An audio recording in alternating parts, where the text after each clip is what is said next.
Hello everyone, আসসালামু আলাইকুম। আমি আজকে শুধু আলু দিয়ে ভীষণ মজার একটি নাস্তা রেসিপি শেয়ার করব আপনাদের সাথে। আমি আজকে বানাবো পটেটো বল। পটেটো বল বানাতে শুধু কিন্তু আলুই লাগে, আর কোনো কিছুই লাগবে না। পটেটো বল বানানোর জন্য প্রথমে আলু সিদ্ধ করে নিতে হবে। আলু ধুয়ে পরিষ্কার করে নিয়ে পানির মধ্যে আমি সিদ্ধ বসিয়ে দিয়েছি।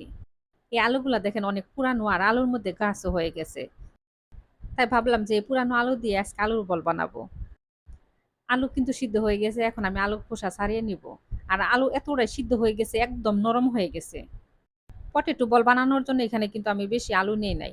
আলু দেখে বুঝতে পারছেন যে আমি বেশি বানাবো না, অল্প করে বানাবো। আর এই কয়টা আলু দিয়ে দেখবেন যে অনেকগুলা হয়ে যাবে। আর আপনারা যদি বেশি করে বানাতে চান সেক্ষেত্রে বেশি করে আলু দিয়ে বানাতে পারেন। সব কটা আলু থেকে খোসা ছাড়িয়ে নেওয়া হয়ে গেছে। এখন আমি একটা গ্রেটারের মধ্যে এরকম করে আলুগুলা কুচি করে নিব। সিদ্ধ আলু এরকম করে গ্রেটারে যদি কুচি করে নেন তাহলে আর কোনো রকম গুটি গুটি থাকবে না। আর যদি আলুর মধ্যে কোনো রকম গুটি গুটি থাকে তাহলে কিন্তু বেশি ভালো হবে না। তাহলে ভেঙে যাওয়ার সম্ভাবনা আছে। আর হাত দিয়েও কিন্তু একদম গুলিয়ে ফেলতে পারবেন।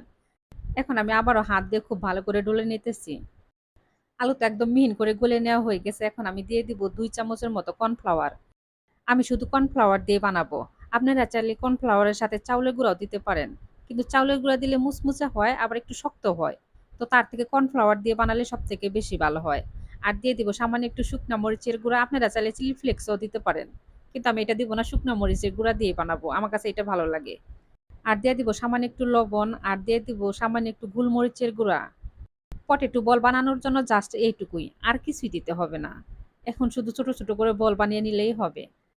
বল বানানোর আগে আমি হাতের মধ্যে একটু সয়াবিন তেল মেখে নিয়েছি। এতে করে হাতের মধ্যে লেগেও ধরবে না, আর বলগুলো অনেক সুন্দর গোল হবে, দেখতে সুন্দর লাগবে। দেখেন কত সুন্দর করে বানিয়ে নিয়েছি। অবশ্যই কিন্তু হাতের মধ্যে একটু তেল মেখে নেবেন। তাহলে দেখবেন যে বলগুলো অনেক দেখতে সুন্দর হবে। এইভাবে আমি সবকটা বল বানিয়ে নিব। দেখেন কয়েকটা আলু দিয়ে কিন্তু আমার অনেকগুলাই হয়ে গেছে। প্যানের মধ্যে আমি আগে তেল গরম বসিয়ে দিয়েছি। তেল আমি হালকা করে গরম করে নিছি, বেশি গরম করি নাই।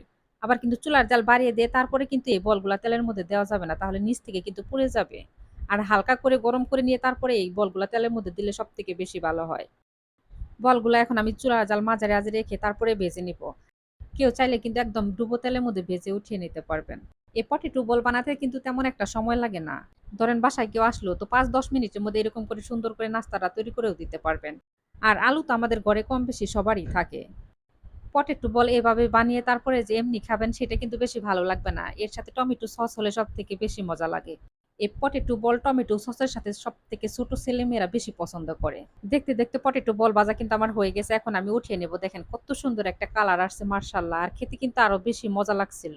সবাই একবার হলেও বাসায় বানিয়ে খেয়ে দেখবেন। যদি ভালো লাগে তাহলে অবশ্যই আমার ভিডিওতে একটা লাইক, কমেন্ট আর একটা শেয়ার দিয়ে দিবেন। সবাই ভালো থাকবেন। আল্লাহ হাফেজ।